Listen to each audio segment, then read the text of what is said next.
Hey, what's up? So here I am at a property and I'm going to be working on a bathtub. I'm not going to show you the entire process, but I do want to focus today's video on showing you my spray pattern.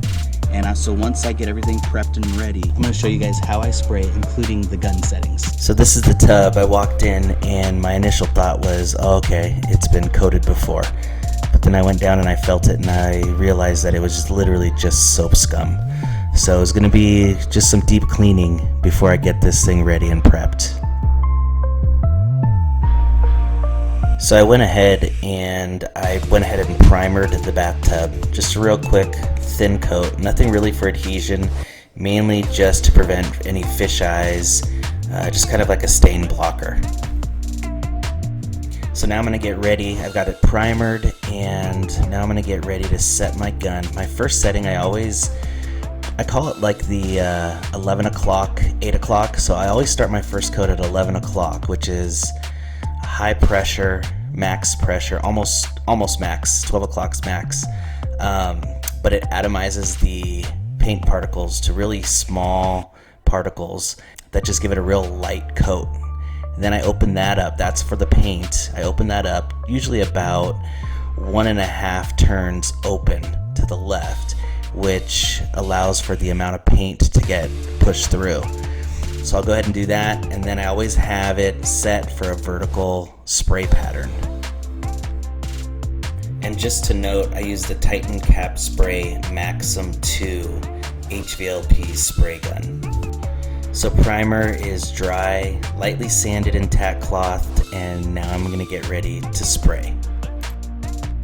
Alright, so just doing a couple practice shots just to make sure everything's coming out okay.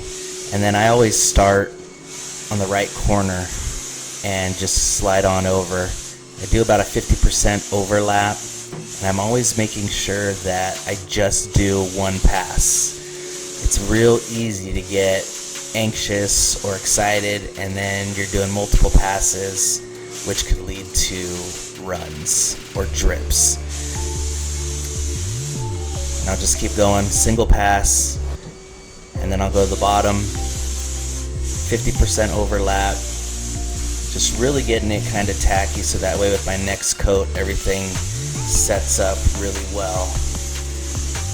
This spot here on the inside of the tub is probably the most difficult. I kind of hook it around in a weird position, and I spray it, same thing, just a nice single coat, boom. And then I go back over the top edge. Here I'll go a little bit closer just to get a little thicker because of these certain areas are more trafficked. Front apron of the tub I spray real light, real quick.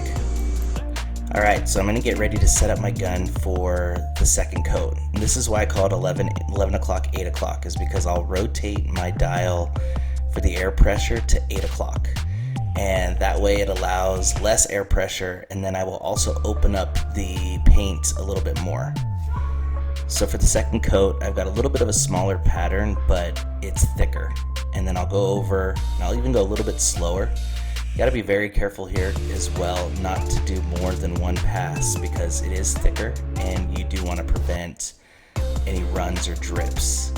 And so, same thing, 50% overlap, same pattern.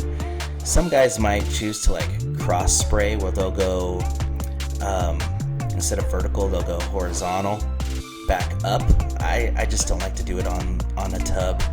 I'll do that maybe like on a tile wall or a vertical surface. But otherwise I'm just going to go the same pattern over, a little bit slower, a little bit more controlled with the thicker coat.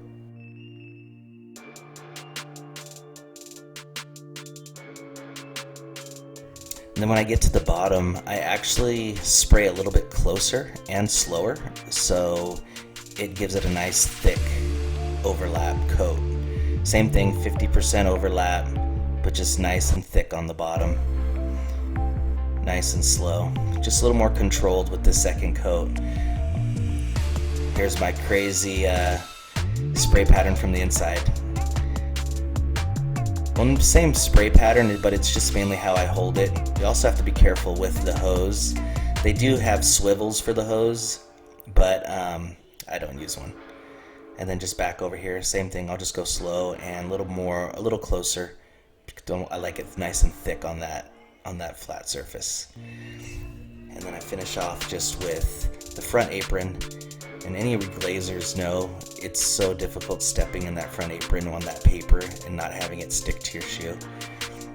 But that's just part of the game. And then finishing off near the toilet, you just do the best you can with the angle of the gun and the spacing between the toilet and the tub. So here's the reglaze tub. I did do one more coat, but I just left that out because it's pretty much the same as the second.